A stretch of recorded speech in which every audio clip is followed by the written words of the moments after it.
अस्सलाम वालेकुम नाज़रीन, इदराक न्यूज़ ऑफ इंडिया में आप सभी का खैर मकदम है। बल्दिया महबूब नगर का महाना इजलास चेयरमैन बल्दिया आनंद गौड की सदारत में गोल्डन जुबली हॉल दफ्तर बल्दिया में मुनक्किद हुआ, जिसमें रुकने असेंबली श्रीनिवास रेड्डी ने मेहमान खुसूसी की हैसियत से शिरकत की।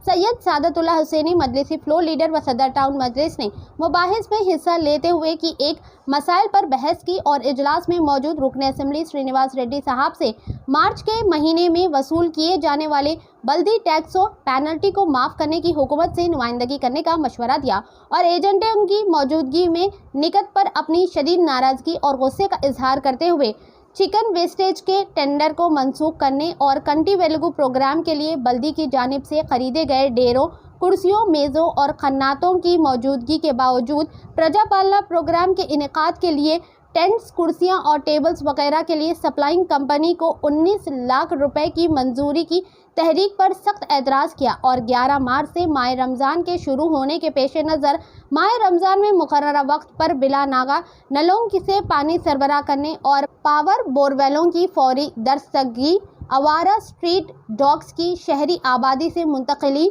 कचरे की निकासी के औकात में तब्दीली, सुबह 6 बजे के बजाय 9 बजे मुकर्रर करने का, मसाजिदों के अतराफ सड़कों और नालियों की सफाई, मौसमी अमराज से बचाव के लिए दरकारी दवाओं का छिड़काव और स्पेशल ड्राइव के जरिए शाम के वक्त इफ्तार के बाद फ्रूट वेस्टेज को ले जाने का इंतज़ाम और स्ट्रीट लाइट की दरस्तगी के मुतालबा किया। Mushtaq Rashid deputy floor leader Majlis ने उर्दू एजेंडा की फरहमी और रामिया बोगी के नाले की तामीर जंगी बुनियादों पर अमल में लाने का मुतालबा किया। इस मौके पर शब्बीर अहमद नायब सदर नशीन बल्दिया और तमाम पार्टियों के कौंसलरान बल्दिया के अलावा कमिश्नर बल्दिया इंजीनियरिंग, टाउन प्लानिंग सेंट्री के अहदेदारों ने भी शिरकत की। आइए देखते हैं इस खुसूस में चंद खास मनाज़िर। हमारी ये खास रिपोर्ट में ऐसे ही अहम और खास खबरों के लिए इदराक न्यूज़ ऑफ इंडिया को लाइक करें, सब्सक्राइब करें और शेयर करना ना भूलें। సార్ 9వ ప్రజాపాలన కదా సార్, ఇది 2,74,000. అందులో మామూలు పురపాలక సంఘం ఆడిట్ అబ్జెక్షన్కై రిప్లై చేయడం మరి ఉన్నతాధికారులు వివిధ విభాగాలకు వచ్చి లేఖల ఉత్తర ప్రత్యుత్తరం అనుకుంటున్నాను.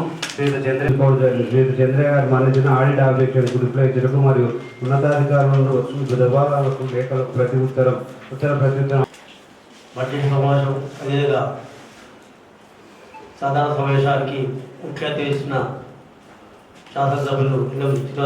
प्रोग्राम के लिए 19 लाख रुपए रखे था। चेयर्स एंड टेंट और जो है साइड वॉल्स, टेबल्स सब ये इससे पहले हमारे पास चेयर्स खरीदे था, टेबल्स खरीदे, टेंट खरीदे। क्यों खरीदे था? कुछ भी कंटी वेलगू प्रोग्राम के लिए खरीदे था। हर वार्ड में प्रोग्राम रखना है बोलते, ये पूरे खरीद के गोदाम में रखे और ये प्रजा पालना के प्रोग्राम में इस्तेमाल कहीं को नहीं करे था, यूज़ कहीं को नहीं करे। फिर ये 19 लाख रुपए लगाना क्या ज़रूरी था? ये हमारा म्यूनसिपालिटी का पैसा महसूस हो रहा। फर्स्ट पॉइंट था, इसके ऊपर गौर करना। और हमारे पास गोदाम में अवेलेबल है साहब, कमिश्नर साहब नए हैं, उनको आइडिया नहीं है इस चीज़ का। मैं आपको बोल रहा था कि हर वो चीज़, कुर्सियाँ 2000 कुर्सियाँ हैं हमारे, चेयर्स पूरे टाउन में हमारे को जहाँ भी प्रोग्राम हो वो कर सकते थे, लेकिन इसको 19 लाख रुपये रखें, वो उसको बाजू रखो साहब, उसके ऊपर डिस्कस करने के बाद अपन डिसाइड करेंगे साहब। दूसरा साहब, आइटम नंबर 11 में फॉरेस्ट ऑफिसर्स को अपॉइंट करें साहब, महीना 25,000 रुपये तनख्वाह दे रहे साहब। वो फॉरेस्ट ऑफिसर को हम आज तक देखे नहीं। इससे पहले मीटिंग में भी मैं बोला था कि फॉरेस्ट ऑफिसर क्या काम कर रहे हैं। और हमारे पास पटना प्रगति के तहत कई झाड़ लगाए, कई सूख गए, उसके ऊपर देखभाल करने वाला नहीं है साहब। वो लोगों को एक बार बुलाइए, रिव्यू मीटिंग लीजिए, उनको काउंसलर्स को भी कभी उनसे मशवरा लेने के लिए हमारे काम आता साहब उनसे। ऐसा नहीं कि हम झाड़ लगा दिए, उसके ऊपर हम क्या करना चाहिए, इसके इम्प्रूवमेंट कैसा करना चाहिए, वार्ड में नर्सरीज को डेवलपमेंट कैसा करना चाहिए, उनसे मशवरे लेते सब। आज तक उनको बुलाए नहीं सब, हमारे इंट्रोड्यूस नहीं कराए। हर महीना बराबर उनको 25,000 तनख्वाह दे रहे हमारे म्यूनसिपालिटी से, और आज तक कोई काउंसलर को भी इंट्रोड्यूस नहीं है उसमें। तो फौरी साहब उन लोगों को एक बार तमाम लोगों से इंट्रोड्यूस कराना, कम से कम काउंसिल मीटिंग को तो लोगों को इनवाइट करके और यहाँ पे बिठा दे, तो क्या है हमारे मालूम होता है कि ये दोनों को रखे बोल के, रखे नहीं रखे वो भी नहीं मालूम। वो कमिश्नर साहब तो उसके ऊपर जरा गौर करिए साहब।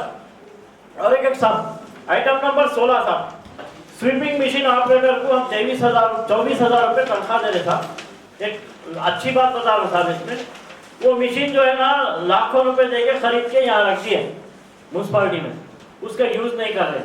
प्लस वो ड्राइवर फिर कमिश्नर साहब की गाड़ी लगा के वो ड्राइवर गाड़ी चला रहा, वहाँ तनख्वाह 33,000 रुपीज वहाँ ले रहा, प्लस या 23,000 रुपये तनख्वाह देने। क्या है साहब ये म्यूनसिपालिटी का? फिर एएमसी साहब की गाड़ी भी उन्हीं लगा, तो क्या एक ही आदमी पूरी म्यूनसिपालिटी में 4 तरफ से लेता सर्विस?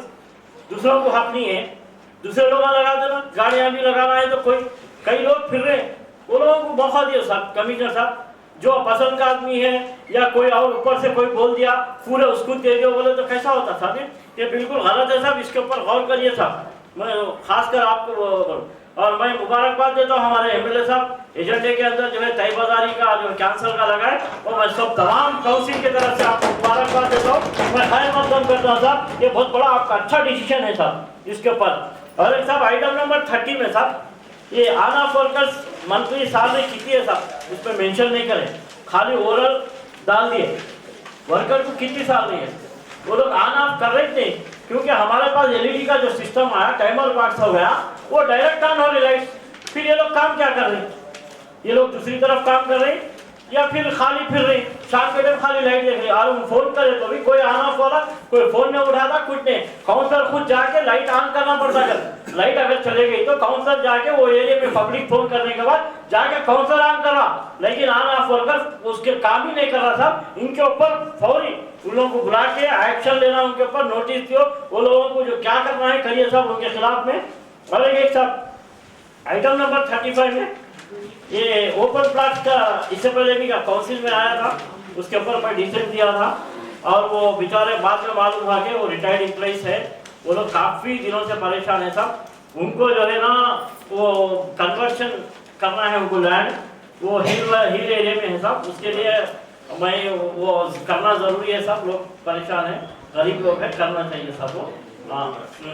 और एक साहब आइटम नंबर 36 में साहब survey number 150 1A 156 double A का भी मैं एक ऑब्जेक्शन इससे पहले एजेंडे में जो है वो क्या बोलते हैं डिसेंट दिया था साहब, लेकिन वहाँ पर बाद में मालूम हुआ, मैं जाके देखा, वो कमिश्नर साहब लोग बोले, जाके देखने के बाद ये मालूम हुआ कि वो जो है जो बाजू की जो ग्रीन बेल्ट है वो लैंड अलग है, ये लैंड अलग है साहब। इसको जो है आप मंजूर कर सकते हैं, इसको जो है पास कर सकते हैं साहब ये काउंसिल में आइटम। इससे पहले मैं डिसेंट दिया था और उससे भी मेरे एतराज नहीं है साहब। और एक साहब सबसे अहम कर्जा एमएलए साहब, हमारा महबूब नगर गरीब है, स्लम एरिया है, लोग गरीब है, यहाँ पर साहब टैक्सेस पे पेनाल्टी आ रही साहब। इससे पहले हमारे कांग्रेस गवर्नमेंट में कभी भी पेनाल्टी माफ करते थे साहब एवरी मार्च में, लिहाजा मैं आज से खारिज कर रहा हूँ कि ये हमारी काउंसिल की तरफ से एक रेजोल्यूशन पास करके ये जो टैक्सेस के ऊपर जो पेनाल्टी है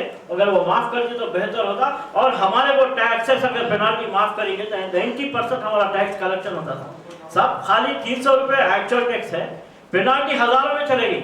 एक मामूली एक परसों एक घर का देखा 80,000 रुपये टैक्स ड्यू है, उन बनना है 20,000 रुपये, 60,000 पेनाल्टी है साहब उसके ऊपर।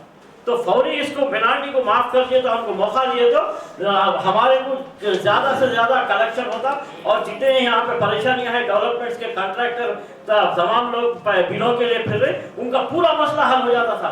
एक ही इसमें पूरे लोगों को 20 करोड़ रुपए बाकी है, पूरे के पूरे दे सकते साहब, वो पेनाल्टी माफ है। तो मेरी एक गुजारिश है साहब इससे, हमारे पास आने वाले दिनों में इलेक्शन कोड आएगा, काउंसिल नहीं रहेंगी, रमजान के बाद तक भी काउंसिल नहीं रहती साहब, लिहाजा आप एमएलए साहब भी है, चेयरमैन साहब है, कमिश्नर साहब है, इसमें खासकर ये महीना जो है मुसलमानों के लिए एक बहुत ही पीसफुल और जो है हमारे को फेस्टिवल रहता था अभी 1 मंथ पूरा, उसके लिए हमारे को ज़रूरी इंतजाम है साहब। स्ट्रीट डॉग्स को सब रात में सहरी के लिए लोग उठते साहब, 4-3 बजे रात को उठ के वो उसके लिए जो है ना बाहर निकल के लोगों को उठाते करते, उसके बाद जो है 5 o'clock को नमाज को जाते, ऐसा नहीं फ्राइडे जैसा जाते वैसा 5 o'clock को जाते नहीं।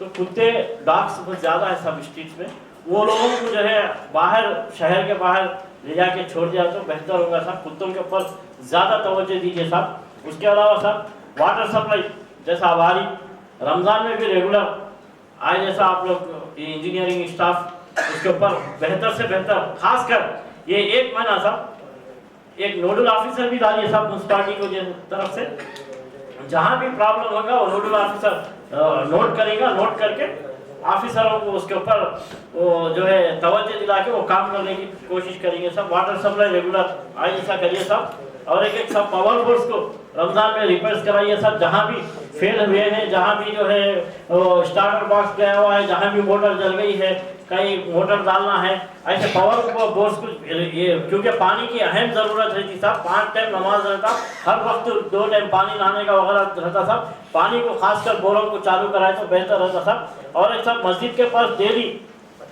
मसाजिद के पास डेली ड्रेन्स क्लीन कराइए और सफाई का झाड़ने वालों को स्वीपिंग कराइए साहब, क्योंकि 5 नमाजों में हजारों के लोग आते हैं हर मस्जिद के पास। लिहाजा हर मस्जिद के पास ड्रेनेज सिस्टम को साफ करवाइए और स्वीपिंग करा के ब्लीचिंग कराइए साहब। और एक साहब गार्बेज कलेक्शन डेली साहब, रोजाना अर्ली आवर्स में होता था 6 o'clock को मुस्लिम एरिया में साहब। जो गार्बेज कलेक्शन डेली जो हो रहा ना साहब, वो रिक्शा वालों को, ऑटो वालों को, लोग हमारे पास रात भर जगते साहब। रमजान में रात भर जग के फजर की नमाज 5 o'clock को हो जाती, 6 o'clock को सो जाते। कोई भी खटका मारे तो कचरा देने वाला नहीं रहता था। ये 1 महीना साहब मुस्लिम एरियाज में ऑटोस को जरा डिले करके 8 बजे से गार्बेज कलेक्शन करें तो बेहतर रहता था। वो एक इम्पॉर्टेंट इशू है साहब। और एक साहब, और इवनिंग के टाइम पे हर हमेशा भी हमारे पास मसाजिद के पास वो इफ्तार का टाइम रहता था, फास्टिंग रोजा खोलने का, वो फ्रूट्स की कटिंग्स रहती था मस्जिद के पास, वेस्टेज डाल देते। वो शाम के टाइम में एक बार ट्राली हर मस्जिद 1-2 ट्रालियाँ रखती है हर मस्जिद के पास, 5 बजे से 7 बजे तक गार्बेज कलेक्शन कर लिए तो वो आसानी से पूरा जो वेस्टेज है वो पूरा गाड़ियों में चले जाता था। और एक बात साहब, यहाँ पे चिकन का जो आइटम नंबर चिकन का भी आया था अभी साहब। अगर मैं समझता हूँ चिकन का जो है धंधा जो है 4-5 साल से बहुत रूट पे चल रहा है भाई। में कोर्ट बोले उन्होंने जैसा बोले वैसा ले रहे थे, जा रहे, और कोई इंडिविजुअल बात कर ले रहे, ऑफिशियल्स इन्वॉल्व है नहीं है मेहमान लोग, पॉलिटिकल लीडर्स भी इसमें इन्वॉल्व थे। इन्वॉल्व होकर चिकन को पूरा जो है पब्लिक से ट्रैक्टरों में झगड़ा पंचायत करके लेके जा रहे थे साहब। उसके अलावा मैं ये सबसे बेस्ट ये है कि साहब, अगर चिकन दुकान वाले गरीब लोग भी हैं, छोटे छोटे दुकान वाले भी हैं, वो उसमें वेस्टेज जो लोग डंपिंग यार्ड को ले जाते, कचरे की गाड़ी में ले जाते, उनके पास लेने वाला आता था, तो वो लोग बेच रहे थे, उससे थोड़े पैसे उनको आते था।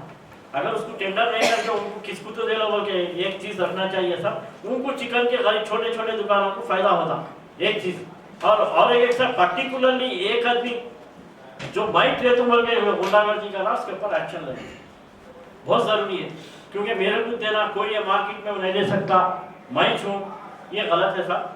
कोई भी ले सकता उसको, जिसको जो ज्यादा पैसे दिया और उसको देता, वैसे आदमी को कौन तो भी लेता, लेकिन गुंडागर्दी चल रही उसको रोकना जरूरी है साहब। इसके ऊपर सख्त एक्शन है। मुझे जो मौका दिया शुक्रिया खुदा। जो मुसलमानों की जो आखिरी सफर होता है मस्जिद से नमाज जनाजा को कब्रस्तान को ले जाया जाता है, उसके लिए मैं बल्दिया से देने का वादा पूछा था, लेकिन हमारे हाजिर अजीज MLA साहब ने ये सुनकर फौरी ये तयक़ुन दिया कि वो अपने ज़ाती फंड से 2 गाड़ियाँ देने का ऐलान किया। मैं तमाम काउंसिल की तरफ से और महबूब नगर के तमाम मुसलमानों की तरफ से आपको शुक्रिया अदा करता हूँ इस काउंसिल से।